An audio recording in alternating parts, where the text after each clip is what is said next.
Alrighty. Hey guys, we're just going to run through quickly the setup of our firefighting skid units.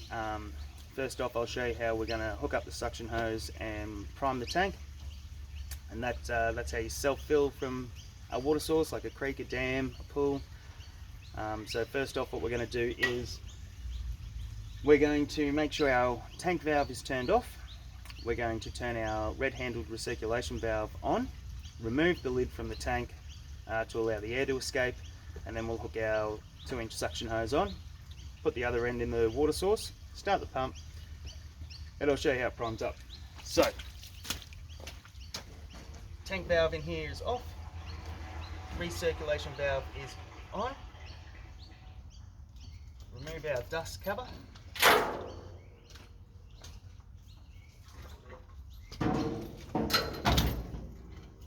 hook on our suction line.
Alright, so you can see it did take a couple of minutes there for the pump to prime up.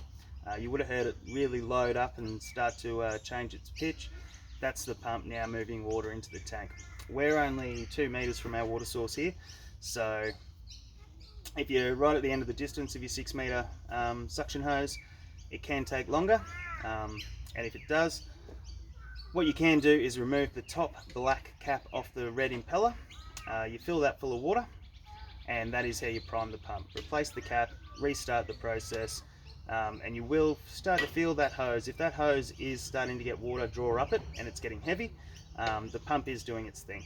You need to leave the pump alone. It will keep building pressure.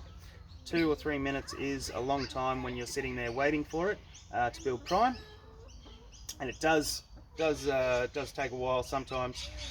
Sometimes you might have to prime the pump a second time, but if you just leave the pump running at full RPM, the pump will get that water to where it needs to go.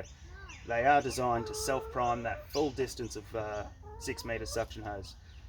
So if you are getting water draw up through the pipe, it is doing its job, it just needs time. So now we've got some water in the tank, I'll start the fire hose so you can see what sort of pressure to expect, and that's it.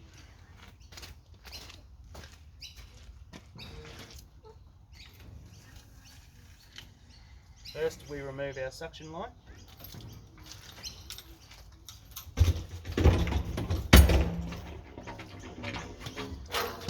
Replace our dust cover.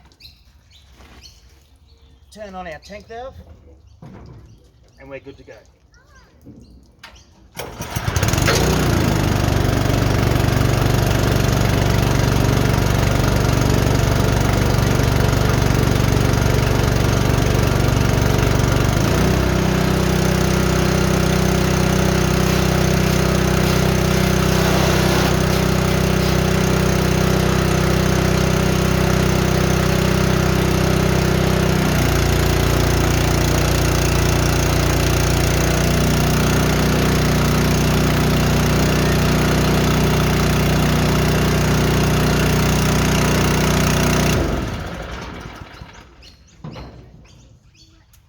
you would have seen me using our recirculation valve to adjust the pressure, and I could, by leaving that valve open a quarter of a turn, I was able to turn off our brass hose nozzle without having to worry about deadheading the pump, because the pump is now diverting that extra pressure back into the tank. So the pump does always need to be moving water. If you've got the pump running and water can't go anywhere, then that is going to blow seals and start to ruin the impeller. So that's our recirc valve. Quickly, our top cam lock is designed for a water transfer. So quickly I will just show you how we put our full tank of water back into our water source. That's handy if you want to use the tank to transfer water to your home water tanks, pump water from a dam to a trough. So that goes on the top. We get our transfer line.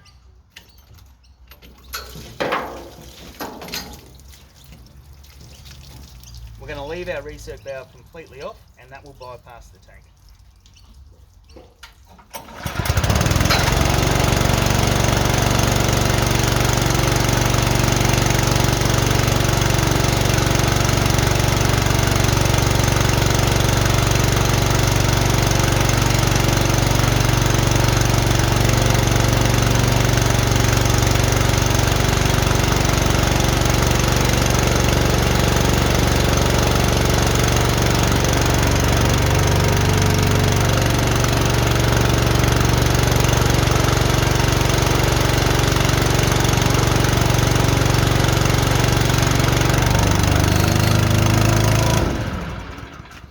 So we would have seen we just transferred that 400 litres back to our water source in around 30 seconds.